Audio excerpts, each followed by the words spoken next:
two numbers tell the story of the first year of COVID-19 infection under the previous president.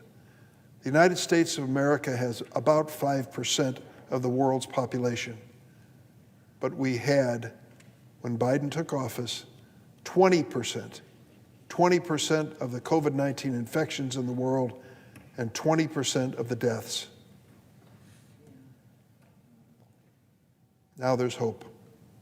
This president listened to the medical experts, didn't come up with his own theories of the case, and he expanded vaccine distribution.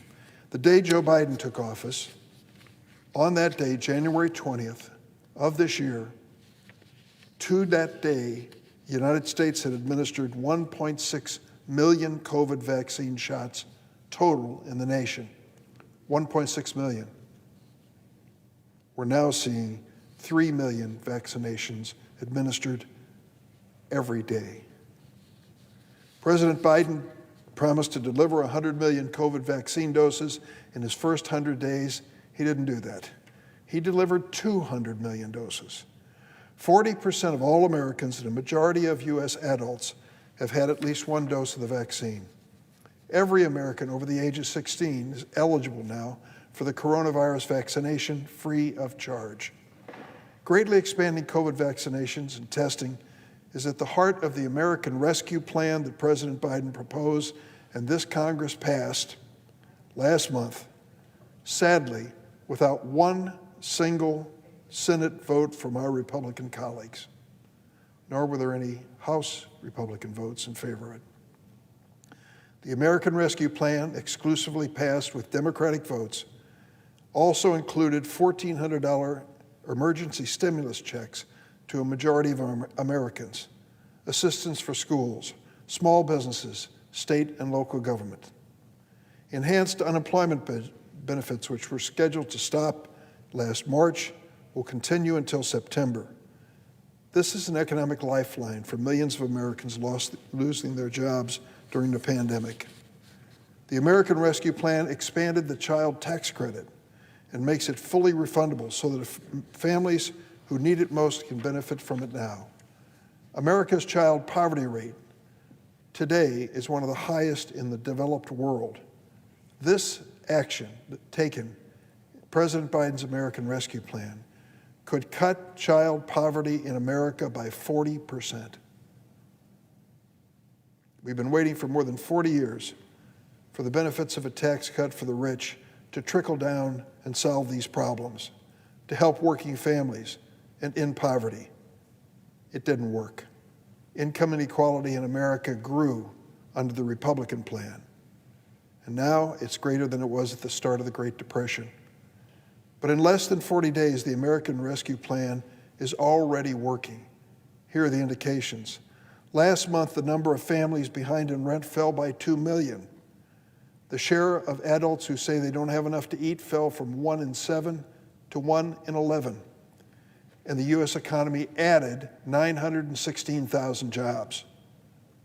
In December, economic projections from the Federal Reserve had a forecast of the U.S. economy growing by 4.2% in 2021.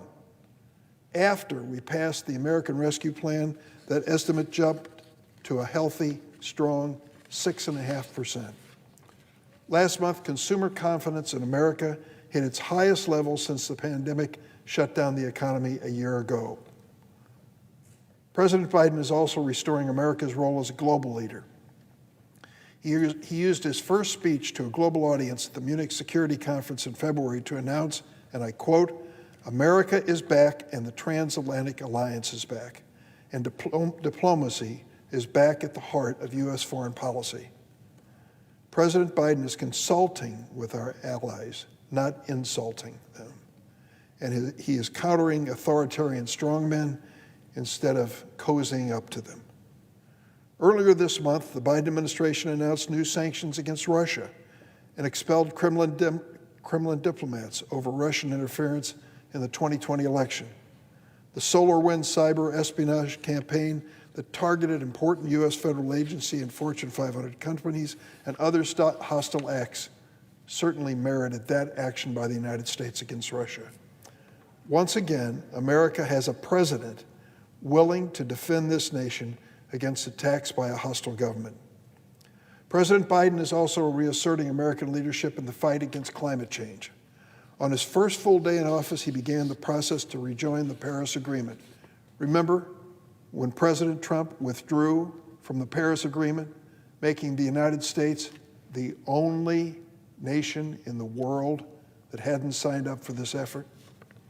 On Earth Day last week, President Biden hosted a virtual summit of leaders from 40 nations and announced that the U.S. will cut its carbon emissions by half by 2035. Under Joe Biden, America is ready to lead the global effort to avoid climate catastrophe and create good new green jobs and industries of the future. Don't we owe that to our kids and grandchildren?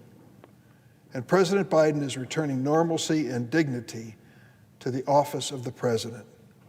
At a town hall meeting in Wisconsin in February, the president told the nation, quote, "The next 4 years, I want to make sure all the news is about the American people."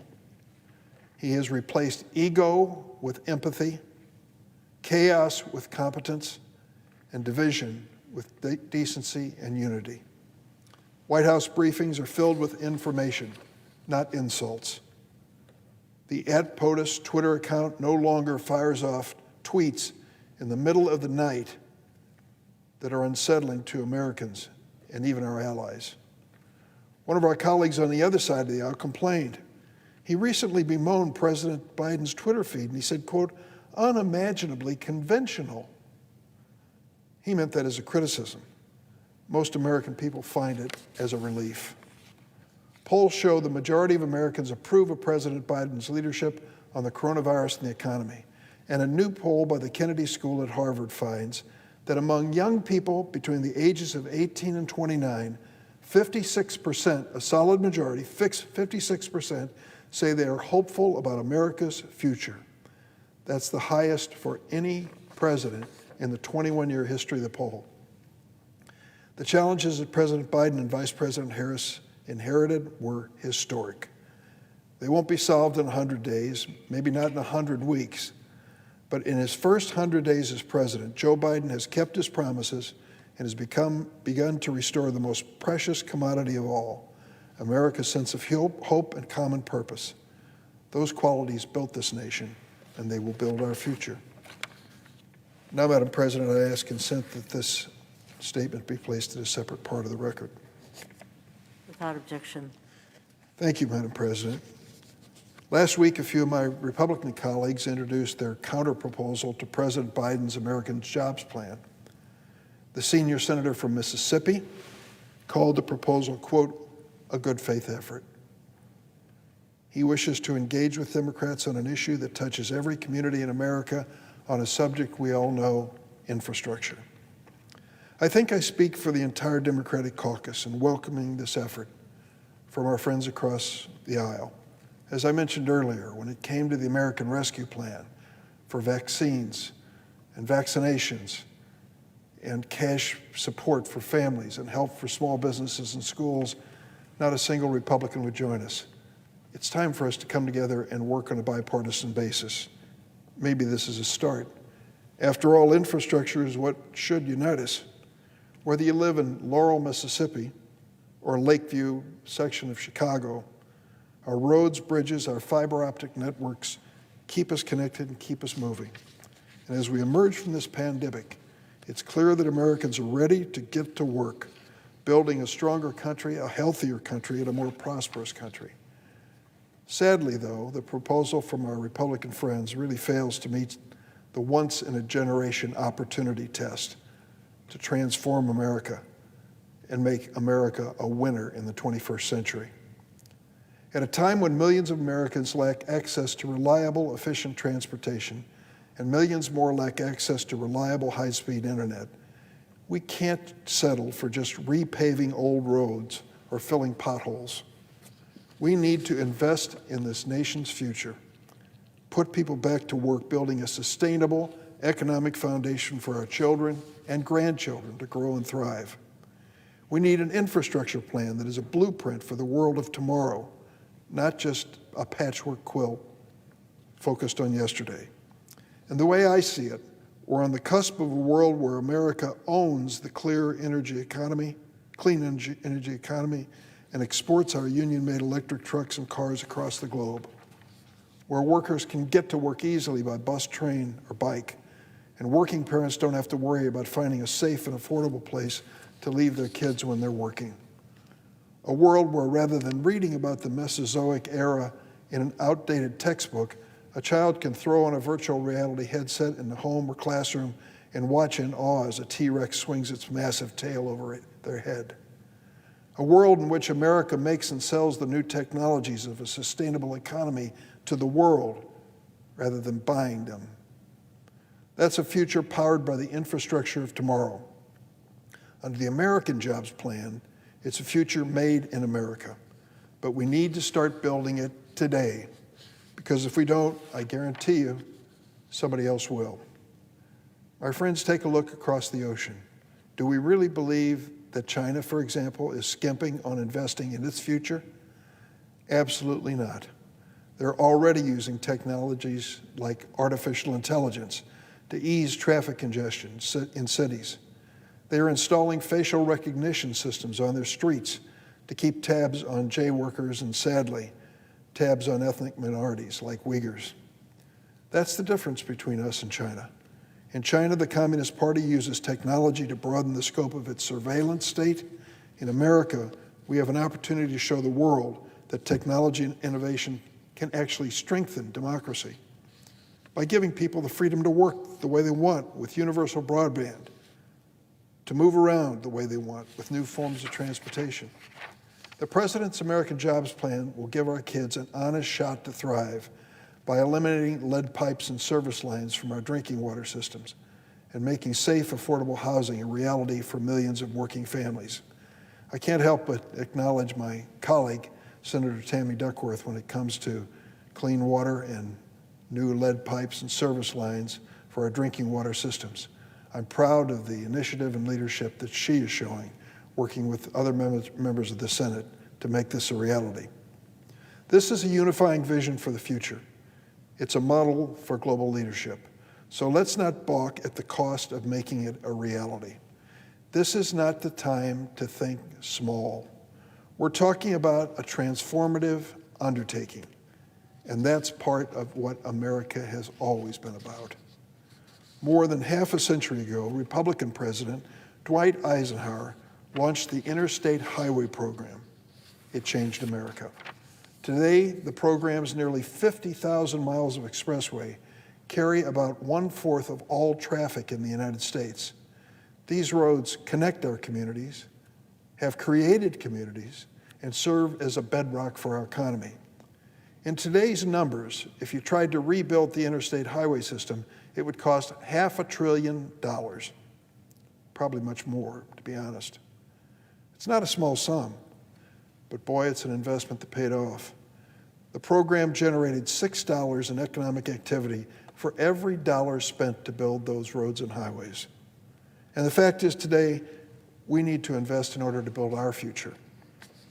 When President Eisenhower launched the Interstate Highway Program, we didn't have e-commerce or same-day shipments.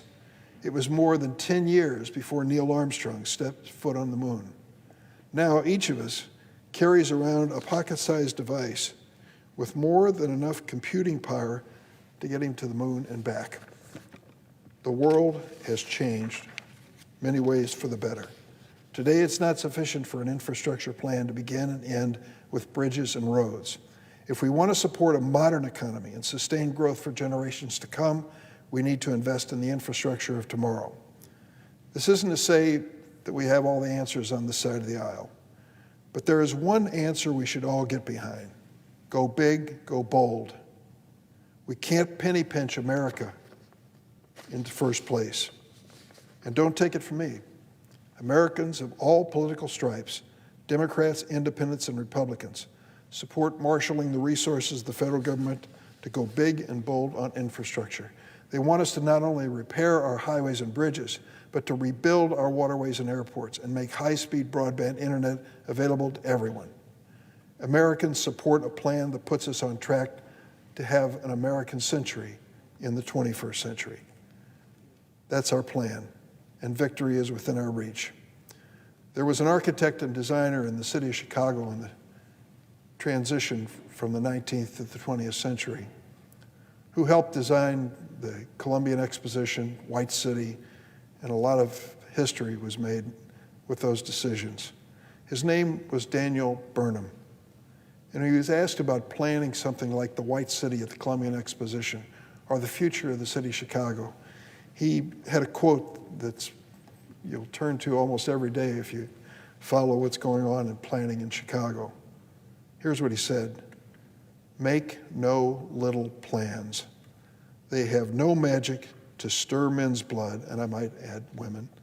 "They may have no magic to stir men's blood and probably will not themselves be realized." I think we understand that. As President Eisenhower gave America a vision of an interstate highway system, a connected nation, and a new America, we need to do the same. President Biden has challenged us to do it. We need to do it on a bipartisan basis.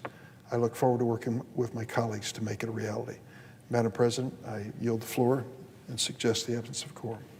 The clerk will call the roll. Ms. Baldwin,